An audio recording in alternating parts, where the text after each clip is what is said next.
राज्य के अवरोहण का सुसमाचार। राजा दाऊद परमेश्वर के हृदयानुसार क्यों था? राजा दाऊद ने सच में परमेश्वर के समक्ष पश्चाताप किया था। राजा दाऊद की आजीवन इच्छा थी कि वो परमेश्वर के लिए एक मंदिर बनाए। जब भी राजा दाऊद का जिक्र होता है, मेरे दिमाग में उसके किशोरावस्था की छवि उभरती है, जब उसने यहोवा की ताकत पर भरोसा करते हुए गुलेल का इस्तेमाल कर एक पत्थर के साथ विशाल गोलियत को मार गिराया था। बाद में वह युद्ध पर गया, कई लड़ाइयाँ जीती और कई वीरता के कर्म किए। हालांकि बाइबल में यह भी दर्ज है कि जब दाऊद इस्राएल का राजा बना, तब उसने उरियाह को मरवा दिया और फिर उसकी पत्नी बतशेबा को अपने साथ ले गया। इसलिए परमेश्वर का धर्मी स्वभाव दाऊद पर आया और पैगंबर नातान के माध्यम से परमेश्वर ने उससे यह कहते हुए बात की, इसलिए अब तलवार तेरे घर से कभी दूर न होगी, क्योंकि तूने मुझे तुच्छ जानकर हित्ती उरियाह की पत्नी को अपनी पत्नी कर लिया है। राजा दाऊद ने पाप किया और परमेश्वर ने उसे दंड दिया। तो इसके बाद परमेश्वर दाऊद से खुश क्यों हुआ और उसने यह क्यों कहा कि दाऊद उसके हृदय के अनुसार है? मैं इसके कारण बहुत भ्रमित महसूस कर रहा था। इसे समझ पाने के लिए मैंने कई बार परमेश्वर से प्रार्थना की और खोज की, और मुझे बाइबल में बहुत से पद मिले। अपने भाई बहनों के साथ तलाशने और संगति करने के बाद मुझे आखिरकार इसका जवाब मिल गया। राजा दाऊद ने सच में परमेश्वर के समक्ष पश्चाताप किया था। अपने भाई बहनों के साथ संगति करने के माध्यम से ही मुझे यह समझ में आया।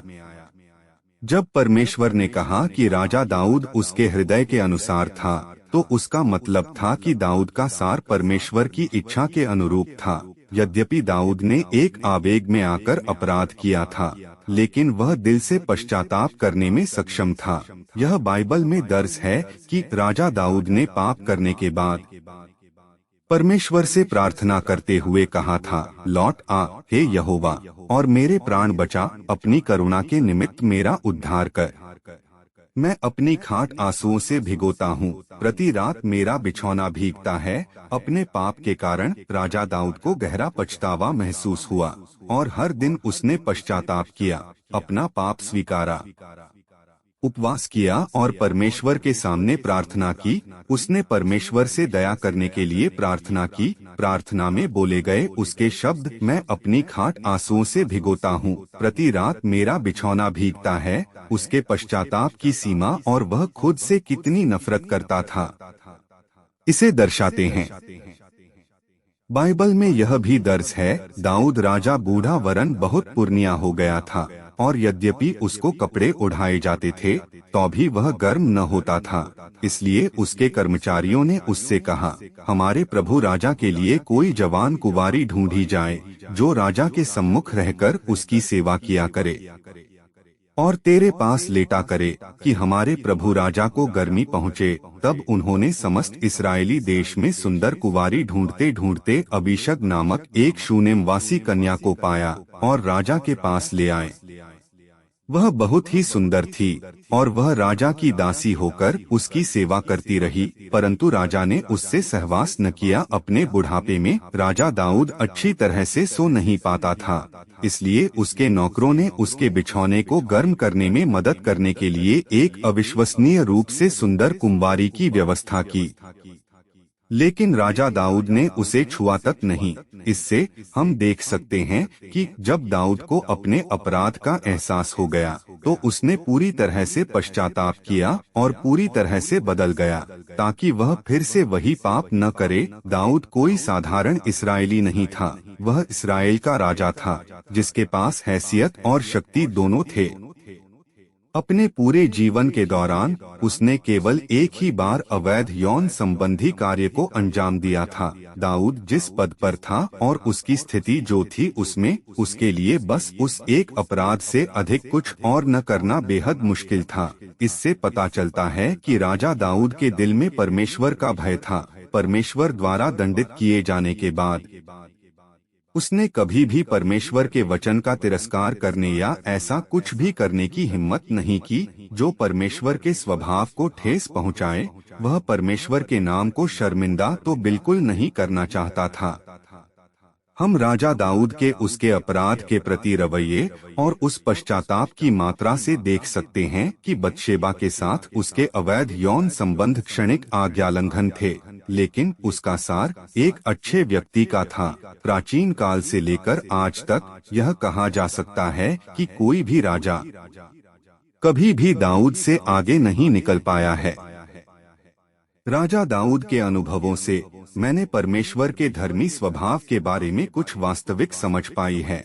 परमेश्वर के वचन कहते हैं, परमेश्वर चाहे कोप प्रकट कर रहा हो या दया और प्रेममय करुणा, यह मनुष्य के हृदय की गहराइयों में परमेश्वर के प्रति उसका आचरण, व्यवहार और रवैया ही होता है जो यह तय करता है कि परमेश्वर के स्वभाव के प्रकाशन के माध्यम से क्या व्यक्त होगा। स्वयं परमेश्वर जो अद्वितीय है, परमेश्वर का धार्मिक स्वभाव सजीव और वास्तविक है।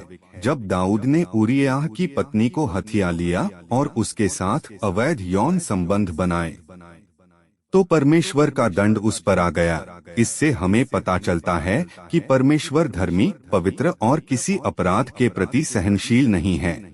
जब दाऊद ने अपने कर्मों के लिए दिल से पश्चाताप किया तो परमेश्वर ने उस पर दया की और उसके प्रति उदारता दिखाई। परमेश्वर ने उसका मार्गदर्शन करना और उसके साथ रहना जारी रखा। राजा दाऊद से अपनी तुलना करते हुए मुझे बहुत शर्म महसूस हुई। राजा दाऊद ने केवल यही एक गलत की थी और फिर भी वह इस प्रकार दिल से पश्चाताप करने में सक्षम हुआ। इसके अलावा उसने फिर से अपने पूरे जीवन काल में वो गलती नहीं दोहराई। मैंने खुद के बारे में सोचा, कैसे मैं वर्षों से प्रभु में विश्वास करता रहा था और फिर भी निरंतर पाप की स्थिति में जी रहा था। मैंने प्रभु के प्यार के लिए या प्रभु को संतुष्ट करने के लिए न तो चीजों को त्यागा, न खुद को खपाया और न कड़ी मेहनत की, बल्कि इसके बजाय मैंने ये सब आशीर्वाद प्राप्त करने और स्वर्ग में पहुंचने के लिए किया। इन सब में मैं परमेश्वर के साथ व्यापार कर रहा था। जब मैं काम और प्रचार करता था तो मैं अक्सर इस बारे में बात करता था कि मैंने कितनी पीड़ा सही है, मैं कितना व्यस्त रहा हूँ और मैं कितना काम किया है।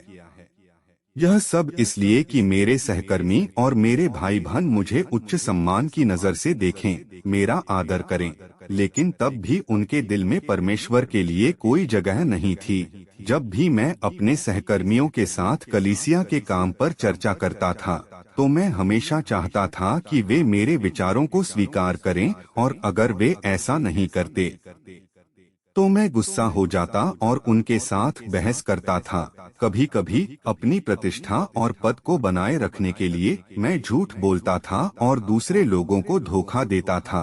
कभी कभी जब मैंने अपने सहकर्मियों को मुझसे बेहतर उपदेश देते हुए देखता था, सभी भाई बहनों को उस व्यक्ति को सुनने के लिए उत्सुक देखता तो मैं अपने दिल में ईर्ष्या महसूस करता था। घृणा का बदसूरत चेहरा मेरे पीछे से झांकने लगता था और मैं उनकी आलोचना करने, उन्हें नीचा दिखाने और उन्हें अलग कर देने की भी कोशिश करता था। प्रभु पर विश्वास करने के मेरे समय के दौरान व्यवहार के ये बस कुछ उदाहरण हैं। पाप करने के बाद मैं प्रभु से प्रार्थना करता, पश्चाताप की कामना करता था। कभी कभी मैं खुद से घृणा करता था, कटु आंसू भी बहाता था, लेकिन जब भी फिर से इस तरह की स्थिति से मेरा सामना होता था तो मैं खुद को फिर से पाप करने और परमेश्वर के खिलाफ विद्रोह करने से रोक नहीं पाता था। मैं पाप करने और उसे स्वीकारने के दुष्चक्र के भीतर फंसकर इस तरह जी रहा था कि मैं बचकर नहीं निकल पा रहा था।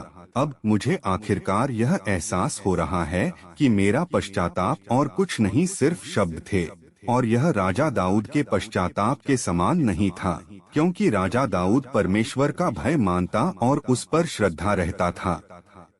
इसलिए वह वास्तव में अपने पूरे दिल से खुद से नफरत करने में सक्षम था और उसने अपने पश्चाताप को साबित करने के लिए अपने जीवन की वास्तविकता का इस्तेमाल किया था। ऐसा लग रहा था कि अगर मेरे पास ऐसा दिल नहीं है जो परमेश्वर को बहुत चाहता है, तो मैं वास्तव में उसके समक्ष पश्चाताप नहीं कर पाऊंगा। फिर उसकी प्रशंसा जीतना मेरे लिए बहुत कठिन होगा। मुझे निश्चित रूप से राजा दाऊद के सच्चे पश्चाताप का अनुकरण करना होगा। दैनिक बाइबल पाठ, दाऊद राजा की कहानी। राजा दाऊद की आजीवन इच्छा थी कि वो परमेश्वर के लिए एक मंदिर बनाए। राजा दाऊद ने लोगों से जो शब्द बोले वे बाइबल में दर्ज हैं। काम तो भारी है, क्योंकि यह भवन मनुष्य के लिए नहीं, यहोवा परमेश्वर के लिए बनेगा। मैंने तो अपनी शक्ति भर अपने परमेश्वर के भवन के निमित्त सोने की वस्तुओं के लिए सोना, चांदी की वस्तुओं के लिए चांदी, पीतल की वस्तुओं के लिए पीतल, लोहे की वस्तुओं के लिए लोहा और लकड़ी की वस्तुओं के लिए लकड़ी, और सुलेमानी पत्थर और जड़ने के योग्य मणि और पच्चीकारी के काम के लिए भिन्न भिन्न रंगों के नग और सब भांति के मणि और बहुत सा संगमरमर इकट्ठा किया है। फिर मेरा मन अपने परमेश्वर के भवन में लगा है। इस कारण जो कुछ मैंने पवित्र भवन के लिए इकट्ठा किया है